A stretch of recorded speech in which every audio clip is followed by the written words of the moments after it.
Hello and welcome to the Week 1 Shadows over Innistrad Remastered 17Lands data review stuff thing. So I generally do these with every format that comes out on Arena that has 17Lands data. I don't generally do it for the Alchemy versions of stuff because I just don't really care. Yeah, so that's sort of what's going on here. I'll be looking at some data for these cards, see what that says about where the meta is. Cards are overvalued, undervalued, all that good stuff. Generally, I like to start these by looking at the two-color pair win rates. And for this set, you can kind of see that there are sort of three tiers of decks. You have the tier 1 of Azorius, Rakdos, Gruul, and Selesnya. These are the good tribal decks, the tribal decks that you actually want to play, and they're supported and they're all strong. And yeah, so they all have win rates between 56 and 57% basically, and they're good. They're the best decks in the format. It's actually a very flat power level at the top of the format, which we have not seen in a very long time. Usually there is a one or two decks that are clear of the other decks, but in this case, I think that is, at least as of week 1, obviously things are going to change when the bonus sheet rotates. I don't think things are going to change that much, and I'll talk about that a little bit later. But yeah, so then you look at sort of the second tier, which is basically every single non-allied color pair at the bottom here, all but basically 52, 53% win rate. Again, extremely flat. Like the win rates are all basically the same, and this is very unique. I haven't really seen a format that looks a lot like this in terms of there being such well-defined tiers of decks. And of course, the third tier, the unplayable tier, is Dimir with a 47.8% win rate, which might be the worst win rate I've ever seen for any two-color archetype ever. It's very bad. Now, obviously, I don't think it's going to end up there at the end of the format. There's going to be stronger cards. I guess is there a worse two-color? I mean, honestly, we could look at Dimir from 1, and, like, that's pretty bad. But it's not even the worst in 1 anymore. We could look at, like, Midnight Hunt Werewolves, maybe. Gruul and Midnight Hunt. Oh, no, I've gone outside of the data range here. Let's get back to business, though. So the two-color pairs are sort of mostly where you want to be at, and it's the tribal decks. The format is a tribal format. People mostly are doing the tribal decks as well. You can see that the rate of tribal deck adoption or usage is much higher than, and obviously like the 17 lands users know the best decks, so they're going to draft the best decks more.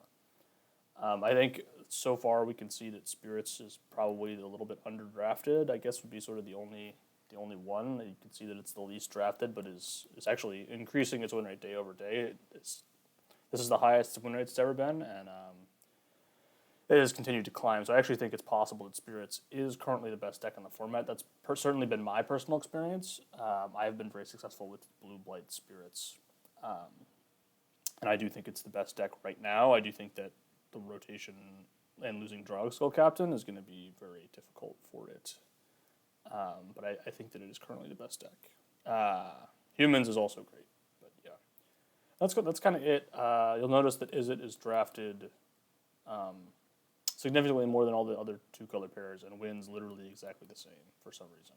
I don't know. People love blue-red spells even when it's not that good. So that's the blue-red spells lifestyle. All right, let's look at some cards. There's not a ton of data, as you can see on the rares. Only 1,100 games in hand for the mythics, and even these rares, like there's just not that much data on the top end stuff. And even for a card like Drogskell Captain, which is an uncommon, we have basically 3,000 games in hand. In a normal format, you would have much more at this stage, but because the format is rotating on Tuesday, I wanted to sort of get this out a little earlier than I usually do, just to talk about how things are this week and how they may or may not change. But I did want to talk about cards like Drogskell Captain and other stuff, just to sort of elaborate on them. I may or may not do one of these. Like I don't think I'm going to do like an update thing. I kind of am just going to stick to what it is right now. But maybe I'll be Maybe I'll go out of my way to do it. I haven't decided yet. But for now, I just kind of want to get an overall look at stuff. You'll notice that there are a lot of the best rares are white of some variety. I do think white is probably the best color right now, mostly as a result of it having the best common, which is Thraben Inspector. Yeah, I mean, I don't know, like this Elsa is still way too low. It's 396. It should probably be higher than that. Similar. I mean, this card's great too, but I don't know about all that. Yeah, so this is a little earlier again than I usually do these, so do note that when thinking about the data. Here, I think for at least commons and uncommons, things should be fairly representative, though. And we're going to start with white, actually, as the color that I think is the best. We're going to look at the commons, and you'll see that there's a lot of depth here. You have Thraben Inspector at number 1, obviously. Strength of Arms actually is currently the second most performing white common, which doesn't really surprise me. It's early in the format. Combat tricks do better earlier in the format. Their win rates decrease over time, which is true of many cards because the 17Lands user pool becomes a larger percentage of the total pool of players over the course of the set, if that makes any sense. But generally, better players play the set longer, and so better players are better at playing around combat tricks, and so combat tricks will lose efficacy over time. Though, starting out at 58.4% is significant to the point where I think that it will remain one of White's best cards throughout the entire format. You don't really need equipment for this. You'd like to have equipment for this, but if you don't have it, it's not the end of the world. Then third is Apothecary Geist, which is only a card that you want in Spirits. But, as somebody who has played a lot of Spirits, this card is just an absolute tank. Like, when you play this card, you're like, I actually can't lose because you just win the race against your opponent every single time. And it just is really strong, and it does that really, really well. So, next, Bound by Moonsilver, a solid removal spell that you can move around later on in the game if you want. The number of times you actually get to move it around to something better are basically zero. I have done it, but it is just rare that it happens and is worth it to do. And it's tied actually exactly with Angelic Purge. I personally kind of prefer Angelic Purge. It also it goes way later. As you can see here, the Angelic Purge is so much later than the Bound by Moonsilver in terms of the average last CNET. So you're going to see more of them. They're basically the same. There's no like. Theoretically, there could be a world where you're running too many of these, but it's basically the same as just running too many removal spells generally. So I wouldn't worry about like taking like you could play 3, like fine. Like you're not going to be sad about it, I don't think. So don't really worry about that. I think it'd probably be better to play 3 of these than 3 of these, but whatever. Dauntless Cathar has actually moved up in its game-to-hand win rate over time. I think the white cards generally have kind of been trending upwards, it seems. To me, anyways. But yeah, then you've got the Guardian Pilgrim's another solid, like somewhat aggressive card. Lunarch Mantle, solid aggressive card. Droughtical Shieldmate is sort of like the last. This is sort of the last card where I'm like, and then Priest and whatever. So the rest of these are all kind of just bad.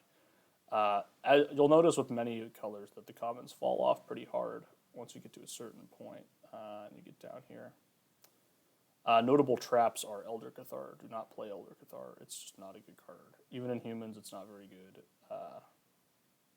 Don't be fooled by its existence. Basically, is kind of my view on it. But yeah, I do think white's the best color. It's extremely deep. It has great commons sort of across the board. All of the commons sort of play they play in sort of 2 different ways. So you have your spirit commons and you have your human aggressive commons. The spirit commons are mostly just like this card. And there's cards like this. The Guardian of Pilgrims kind of fits in both decks. It's a aggressive card in the sense that you can pump your team, but it is also a spirit. Now it's a ground spirit, so it is kind of missing the flying part of it, which you kind of do want in spirits. But yeah, that's the deal with white. Common. Let's look at. No, let's not do that. Let's look at blue. You'll notice that blue is significantly worse than white in terms of its game and hand win rates. Drag Under is the highest win rate card. It's a removal spell that draws you a card. It's great. It is basically what Blue wants to be doing. I've had great experiences with it. So, yeah. Essence Flux is actually the second most performant Blue common. And the reason behind this is that I think that it does a decent job of protecting your stuff and is really, really good in a Spirits deck. Is this a blue-white card? Is this only a blue-white card? I guess is kind of the question that you want to ask about this card. And the answer is yes, at least for now. You could. The only other deck I could see you playing this in is blue-green. Like, I don't think you want to play this in blue-red, even though it's just instant. Like, I just don't think that's like blue-red doesn't have a ton of creatures. It doesn't really care about this effect that much. But yeah, and blue-black isn't even a deck. By the way, I think blue-black is likely to get worse somehow, so be advised that it's not getting better. Tattered Haunter is actually the third best blue common in terms of its game and hand win rate. This is, I think, mostly due to the fact that people kind of know where to play this. You kind of only want to play it in Spirits, but it's great in Spirits. I am starting to wonder if you're supposed to play it in like a blue-green deck. Maybe or a blue-red deck. Like, I honestly don't think it's that bad in blue-red, because blue-red is kind of a burn deck, and this is sort of just a burn spell. You can think about it like that. It's a 2/1 flyer, so it does kind of do that, too. Take Inventory. So this is a card that you need to have multiples of for it to be good. But when you have multiples, it is clearly good. It is clearly doing the thing when you have multiple of them. I don't know so the question is if you're supposed to play this when you have 2 or only when you have 3. And I don't know the answer to that. That's a Circovitz question. You're going to want to ask him that. But I think you can play it if you only have 2, depending on the deck that you're in. Like if you are in blue-red, I think you can play it if you only have 2 of them. If you're in like blue-green, I would say no. You definitely don't. I don't think you even want to. Like, I guess you'll play it if you have 3 of them in blue-white, but you're never getting there. Another Spirit Payoff, Battleground Geist. This is definitely worth playing. I have played a number of these, and they're very good in blue-white.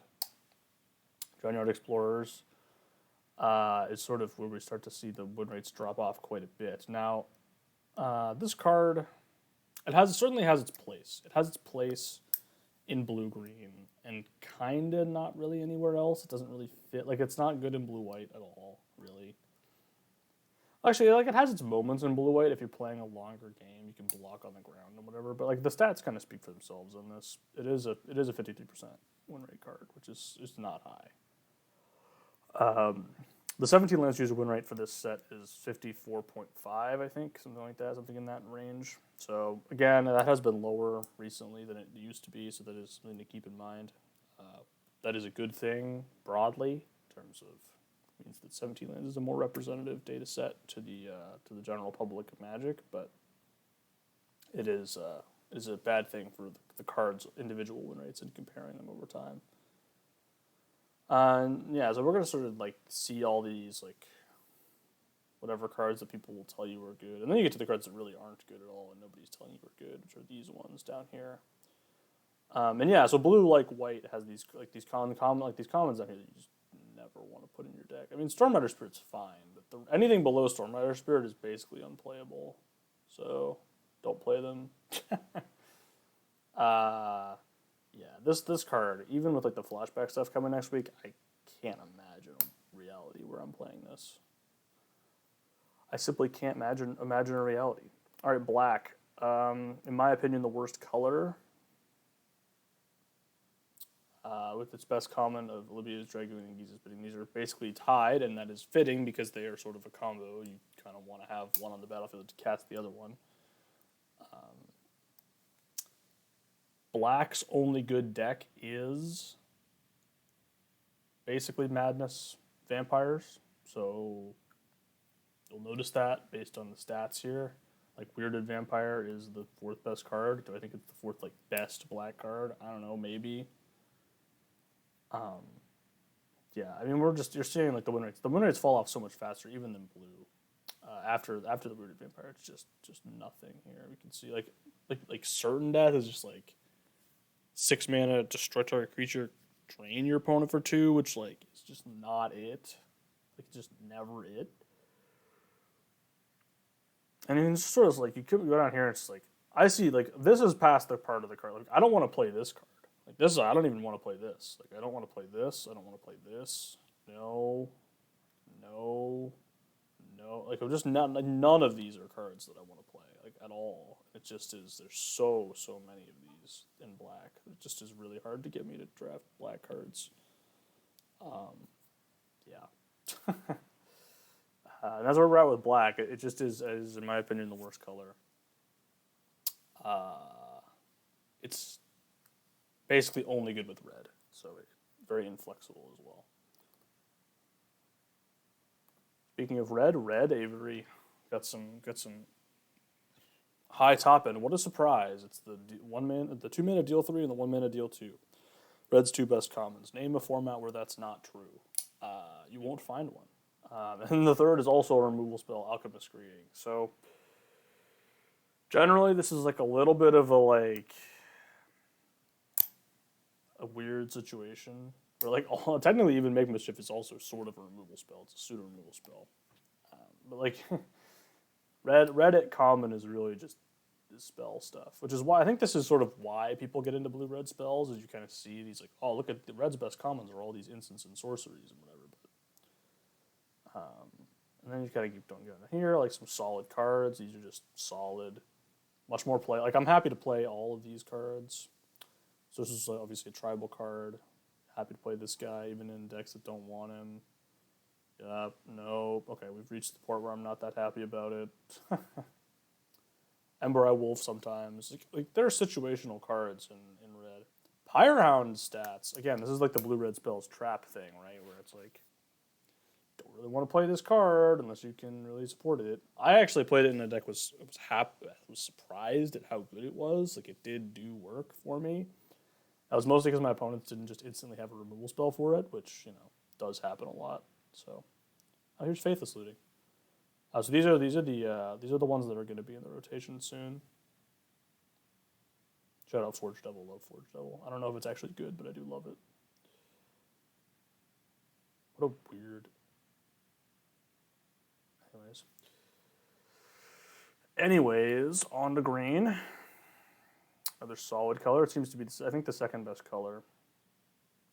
With 2 bite spells at number 1. For both, it's Moonlight Hunt and Rabid Bite. Now, Moonlight Hunt, of course, is great, but only great if you have wolves. So only one deck wants it, and that's red-green, really. Bite is just really solid. It's actually shocking, as somebody who's played with the new bite spells, the instant speed bite spells, that this card is actually green, like best generic common. Just because it's strictly worse than those other cards, and you kind of can't like. It's hard for me to get over that, but the reality is that this format is just like it's fine. It turns out that having an instant speed bite spell isn't actually all that important. Because a lot of times you are casting it just to like kill their things as a sorcery. So, Gnarlwood Dryad coming in at number 3, a card that many people like. I'm one of those people, I guess now. I'm a believer in some ways. This card at number 4, solid 2-drop. Confront the Unknown, good combat trick. Yep, this guy. You sort of will see. There's all these humans here that you want to be playing. The human package is real. But yeah, it doesn't fall off nearly as fast. I would say it sort of falls off right about Thornhide Wolves is kind of where I'm not looking to play these. Yeah, I would say this is sort of where we're at here. I look at the upcoming cards. Ooh, and elves. Holy, yeah, this card's gonna be good. Be advised, this card is going to make humans good next week as well, so don't sleep on it. So in terms of like a multicolor, there's no commons. Colorless, there's some commons. I don't think any of them really matter. This card is fine in humans, but I guess Wretched Griff counts as a colorless card. It ain't it, man. It ain't it. It just ain't it. I can't believe Traveler's Amulet's stats are so bad. I don't know what people. I guess it literally like is close to 50%, but like that should be 50. I don't know why this is not 55. I don't. I guess it's like people are just playing, and I don't understand. I don't understand, brother. I simply don't understand. I mean, I do because it's like if you need it to play it, it's worse than not needing to play it. So yeah, if we look at all of the commons overall, we'll notice the top two are white, then green, then red, then white some more, then green, blue one, drag under, a couple more white ones, blue, white, blue, red, green. So I would sort of put the commons into like the colors and like by common, it's white, clearly number one. I don't really think it's like that up for debate. The second is probably red, although maybe it's green. It's either red or green. And then blue, I think, would be after that, and then black. So that's sort of my color rankings. Now, we look at uncommons, the best uncommons in the set. You'll notice that Drago Skull Captain and Stormcrew Captain are two of the three best uncommons, and Aristocrat is another one. So these two are both vampire, like, lords, kind of. Spirits, we have Clear Shot. The Humans card, it's sort of also good everywhere. But yeah, you'll notice that white has an enormous presence here as well. A lot of white uncommons, and so green, as it often is the case, is sort of carried by these uncommons that are really strong. So yeah, Emerwolf also near the top here, a strong card, 57.5. Decent place to be. Like just all of the tribals are pretty good. I don't know if Veteran Cathar is here. So Veteran Cathar is technically the green, white, gold uncommon, but it's not really, doesn't look like it. Speaking of cards that sort of surprised me in terms of how good they are, Pour Over the Pages is actually a very good card. Now the reason I think for this is that you're untapping the 2 lands. Just because, like, it just is like a 3 mana, draw 3, discard 1. But sort of when you think about it that way. So it's kind of like a Thirst for Discovery, but it's a sorcery. I don't know. I think untapping the lands, I guess, maybe is better than... I don't know. I don't know why this is so strong, to be honest with you. It just seems fine. We're looking at Grap Mole, sad. It's sad to be down here, all that stuff. Now I go back to Heirloom. So is a playable equipment. Like, it's just Short Sword. If you just think about it as Short Sword, it's fine. Like, Short Sword is just a fine card. I think you're fine playing it. Similarly, Butcher's Cleaver. Anything that's, like, truly heinous and you shouldn't be playing. Mockery of Nature. Oh, no. I've played that card. I'm part of the problem. I also played Cryptolith Fragment, which actually was right, I think, when I did it. I had a double Planeswalker deck. Okay, so let's talk about Fleeting Memories. You know what? Let's talk about Fleeting Memories for a second here. Fleeting Memories is actually good. These stats don't tell you that it's actually good, but the reality is that it is good. Because in blue-green, it gives you a way to win the game, which I think is better. Like, I think you should actually be trying to, like, genuinely, I think blue-green is actually just a Fleeting Memories deck. Like, I think Fleeting Memories is, like, secretly just like, hey, this is actually the gold uncommon for blue-green. Like, you just, like, I know there's the other thing, the ongoing investigation. Let's see that stats. Ongoing investigation does not have good stats either. And that makes sense to me because I just haven't been super impressed with it. It's fine. But the format is fast right now. Like let's not beat around the bush here, right? Like the format, if we look at the play draw advantage, and we cut out all the formats that aren't cool, it's like right here. So it doesn't have a set symbol, which is annoying, but it's right here. So it's pretty fast. Like it's actually is a faster format. It's an 8.8 turn format, which is in line with some of these alchemy formats here. Here's 1, so it is slower than 1. It's basically is a return to normalcy in terms of hands that you can keep in this format. But yeah, like it's fast. Like it's fast. It is undeniably fast, and that is as a result of the tribal decks being so good. It broke. I broke it. I broke everything. Okay, so those were the uncommons. I looked at them. I don't really have anything else to say about the uncommons. I can look at them here again. I mean, it really is like these two tribal cards are going to be going away. Now the question is, how much is that going to make the decks worse?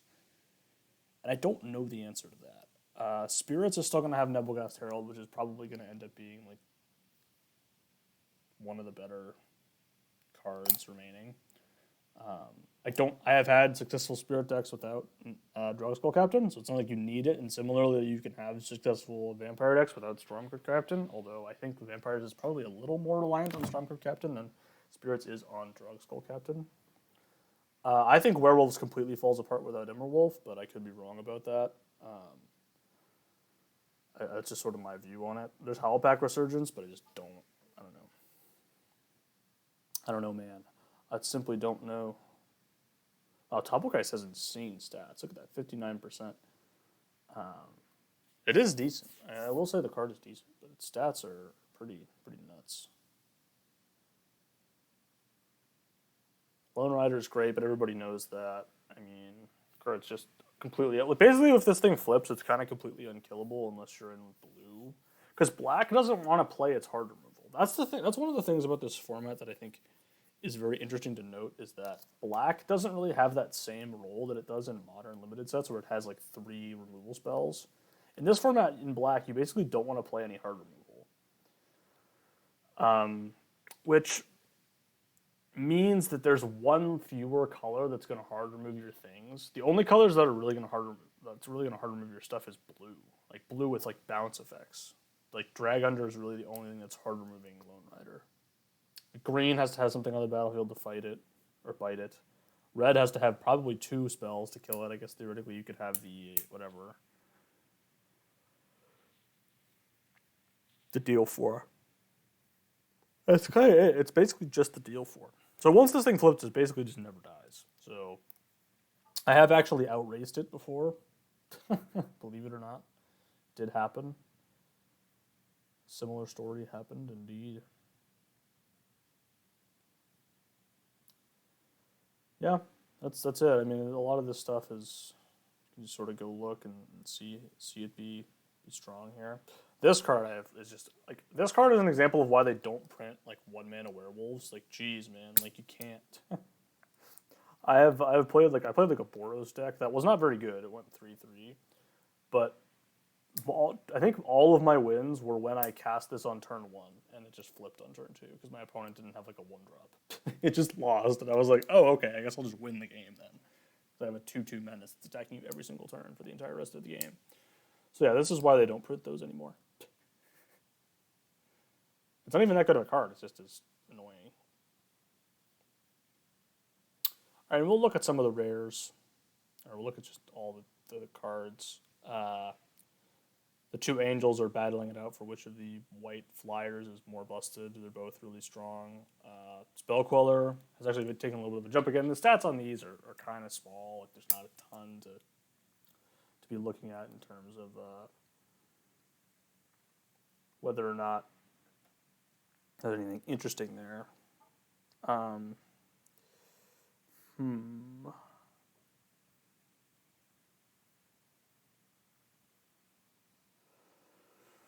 Yeah, I don't really have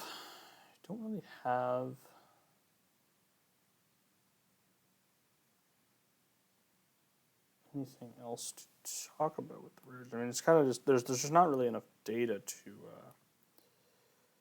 talk too much about them.